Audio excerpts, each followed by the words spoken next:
humni bilisummaa Oromoo WBO'n zoonii giddugala Oromiyaa keessatti tarkaanfiiwwan adda addaa fudhachuun injifannoo gonfachuu beeksise. Godina Arsii Bahaa fi Godina Qellam Wallaggaatti humni bilisummaa Oromoo WBO'n tarkaanfii ilaalee isaa diinarratti fudhateen injifannoo argachuu beeksise.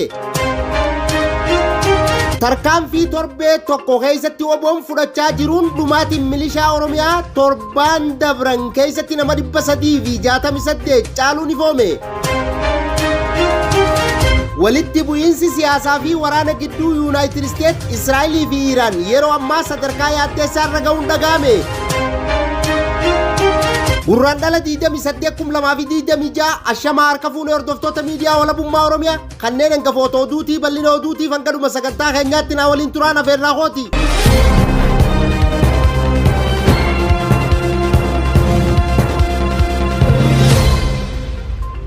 Godina Arsii Bahaa fi Godina Qellam Wallaggaatti humni bilisummaa Oromoo WBO'n tarkaanfii ilaalee isaa diinarratti fudhateen injifannoo argachuu beeksise.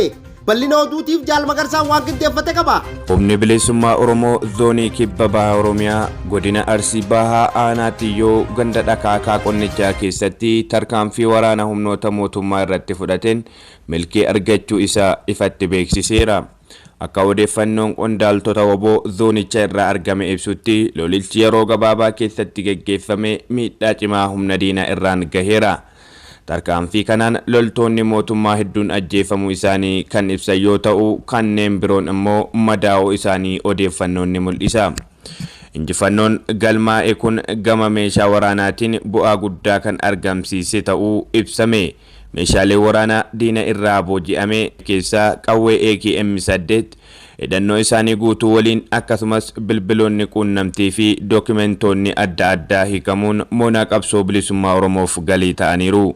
Dabalataanis loltoota mootummaa keessaa namoonni lama yeroo lolaatti harka kennachuu isaanii ibsameera. Namoonni kunneen akka seera waraanaatti mirgi booji'amaa isaanii eegame nagaan gara maatii isaaniitti deebi'anii akka galan taasifamaa jiraachuu humni bilisummaa Oromoo zoonichaa beeksiseera. Kunis immoo akka isaan jedhanitti kabajaa mirga namoomaa fi seera waraanaa eeguuf kutannoo isaanii kan agarsiisudha. Haala wal fakkaatuun zoonii lixaa Oromiyaa godina Qellam Wallaggaa aanaa Haroo Sabbuu ganda Areeree Collee keessatti tarkaanfiin loltoota mootummaa irratti fudhatame milkii galmeessuun isaa ibsamee jira. Lola kana keessatti humni mootummaa haleelamee bittinnaa'ee baqachuu isaa fi miidhaa guddaan irra gahuu isaa odeeffannoon ni addeessa. Injifannoon aanichatti argamsiisanis qawwee AKM2 hidhannoo guutuu waliin diina irraa hiikamuun moonaa qabsoo bilisummaa Oromoof galii ta'uun himameera. Tarkaanfii kanaan milishoonni mootummaa lama harka kennachuun kan booji'aman yoo ta'u humni hafes lola dandamachuu dadhabee kallattii garagaraan bittinnaa'ee baqachuu isaa maddeen odeeffannoo irraa hubachuu danda'ameera. Humni bilisummaa Oromoo ibsa kenneen tarkaanfiilee waraana kunneen mootummaa irratti miidhaa guddaa geessisuun cinatti humna ofii cimsuuf kaayyeeffatee taa'uu hubachiiseera. Qabsoon bilisummaa uummata Oromoo hanga galma isa dhugaa ga'utti kan itti fufu ta'uu irra deddeebi'uun mirkaneesseera. Gama biraatiin uummanni Oromoo naannolee garaagaraa keessatti injifannoo argame kana gammachuun simachuu isaanii fi qabsoo bilisummaa Oromoo deeggaruuf kutannoo cimsachuu isaanii odeeffannoon ni mul'isa. Jiraattonni naannichaa akka yaada isaanii ibsanitti milkiiwwan akkanaa kun abdii uummataaf haala haaraa uumaa jiraachuu dubbatu. Humni bilisummaa Oromoo WBO'n zoonii giddugala Oromiyaa keessatti tarkaanfiiwwan adda addaa fudhachuun injifannoo gonfachuu beeksise. Bal'ina oduutiif Jaal Duniyaa waan qindeeffatte qabdi. Zoonilee Oromiyaa guutuu keessatti injifannoolee boonsaa galmeessaa kan jiru humni bilisummaa Oromoo WBO'n zoonii giddugala Oromiyaa keessatti tarkaanfiiwwan adda addaa fudhachuun injifannoo gonfachuu ajajaa WBO bakkichaa miidiyaa walabummaa Oromiyaatti hime.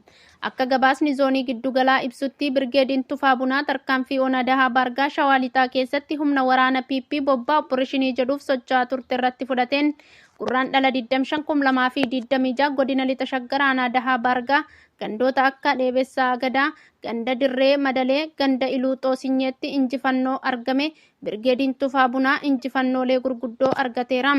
Tarkaanfiin kun Gurraandhala 25,2026 geggeeffame yoo ta'u tarkaanfii Meettaa Roobiin waraanni bilisummaa Oromoo zoonii giddugalaa Ona Meettaa Roobitti konkolaataa qondaaltota PP'n socho'aa ture irratti haleellaa geggeessan injifannoo guddaa argachuu isaa beeksiseera. Tarkaanfiin kun gurraandhala 26,2026 raawwatamuun gabaafameera. Bifuma wal fakkaatuun Shawaa Lixaa Ona Kaachisitti humna PP irratti tarkaanfiin fudhatame injifannoo biraa argamsiisuu gabaasni ni ibsa. Woboon ibsa isaa keessatti tarkaanfileen kunneen diina irratti adabbii cimaa taasisuu fi qabsoo bilisummaa fi walabummaa Oromoo mirkaneessuuf kan karoorfaman ta'uu eeruun qabsoon hanga galma ga'utti itti fufa jechuun beeksiseera. Humni bilisummaa Oromoo woboon zoonii kibbaa godina Gujii Lixaa aanaa Bulee Horaa gandoota akka Soorellii, Wacuu, bulchiinsa magaalaa Qilleensoo, Mokkonniisaa fi Sukee Bunnaa Beetii keessatti gurraandhala 27,2026 tarkaanfii ilaalessaa diina irratti fudhateen injifannoo argachuu beeksise. Tarkaanfii kanaan loltoota diinaa irraa kan du'e 14 kan madaa'an shayyoo ta'an kan harkaan qabamee booji'ame immoo nama tokko ta'uun gabaafameera. Booji'amaan mirgi booji'amaa eeggamee fi nagaan gara maatii isaatti akka deebi'u taasifamaa jira jechuun ibsame.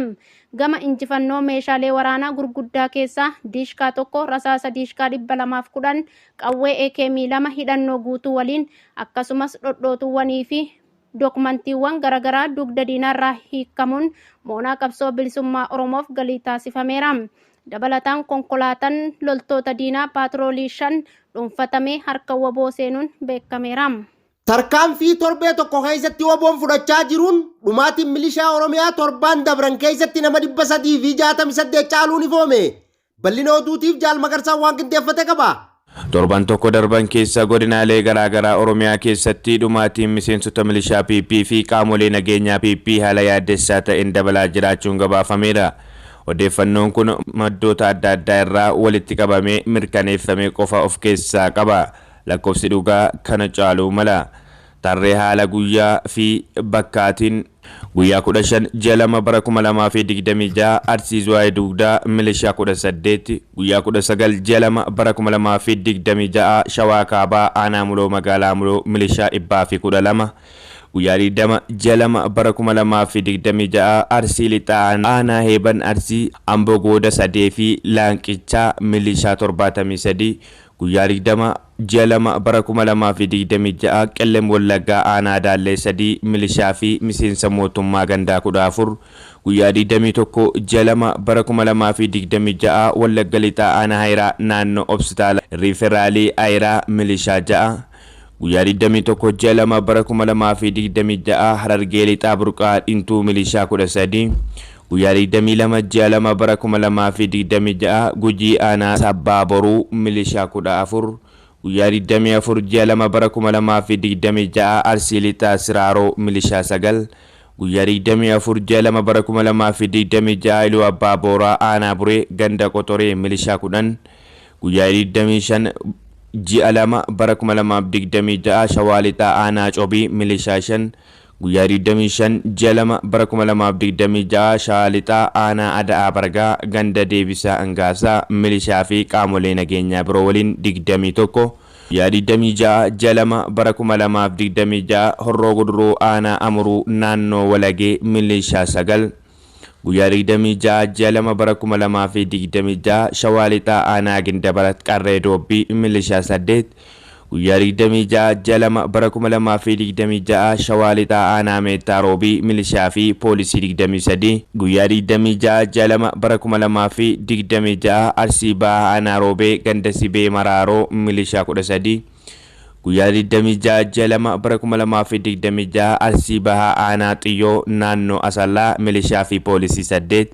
guyyaa 27 ji'a 2 bara 2026 Shawaa Lixaa aanaa Dirreen Cinnii Qorroo Qarsaa milishaa 5, guyyaa 27 ji'a 2 bara 2026 Gujii Lixaa aanaa Bulee Horaa Sorraa Waacuu Mukkanniisaa Bunnaa Beetii milishaa 7. Walumaa galatti torban tokko keessatti lakkoofsi milishaa fi PP qaamolee nageenyaa PP ajjeefaman baay'ee olaanaa ta'uu agarsiisa.